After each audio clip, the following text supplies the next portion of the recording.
Polly girl.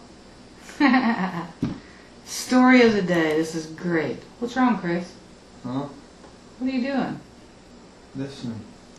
Did you do your shot yet? No. So. Do we need? Okay, well, just tell me when. Anyway, yeah, okay, so my story for the day. I was going to pull my hair down, too. Got to thinking that, they need to have a TV channel for the store that I work for so that you can, let other people realize what it's like there. Because it's like when some of the people in line witness some of the crazy stuff that happens in the front of the line, they're like, God, how do you put up with that? And it's like you wonder why people are cranky. Ooh, my hair smells good. What did I wash my hair with today?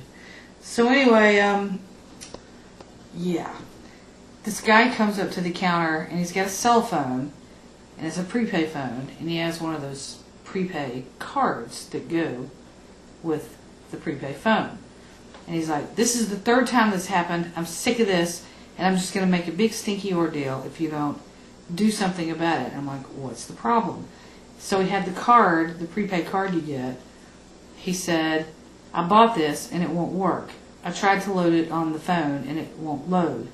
So we run a history on the card and the card's never been activated. It's like he just took it off the shelf and never actually paid for it. So I'm like, where's the receipt? And that would be my tip number one for anybody in any retail store. Save your receipts. Because it's ridiculous that people think they can bring something in that's 10 years old and get money back for it. That's the whole point of a receipt. It has the date on it and proof of transaction. Because I've actually had people bring stuff back. This happened just the other day. This guy brings a DVD player back and he is demanding his money. And when we pulled it out of the bag, it had a Dollar General box it was in, where he had not even bought it at our store. So it's like, well, why don't you take it back to Dollar General without your receipt, because you didn't have one anyway, get the money back, and then come spend it here. Anyway, so the guy's sitting here with the prepaid phone card, and he says, you're going to give me my money back, or I'm just going to make a big stink. So I'm like, when did you buy it? What's the date and time and the register number? Because if I have that, I might look it up and find your receipt.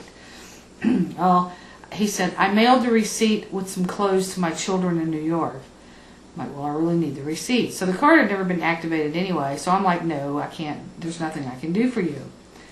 And he just starts raising hell, saying that you're just going to see your name all over the paper and the newspaper, and I'm just going to raise so much shit and blah, blah, blah, and stomps off. I'm like, well, have a nice day, Merry Christmas. Because, you get so burned out and tired of people like that. So I had somebody from Lawn and Garden call me up and say, there's some crazy guy here about a phone. I'm like, oh great, it's the guy about the track phone. And he's telling everybody that he's going to go buy a gun and he's going to make me have a great day. So he's threatening he's going to shoot me and shit. I'm thinking, you got to be kidding. This just takes the cake. Anyway, he left and we had alerted the other management, about this crazy guy. So he comes in the third time, because the second time he came in was when I had to deal with him. So he comes in the third time, and of course I get on the phone and call the police straight away. I'm like, yeah, that's a disturbance. This guy's threatening us and being abusive.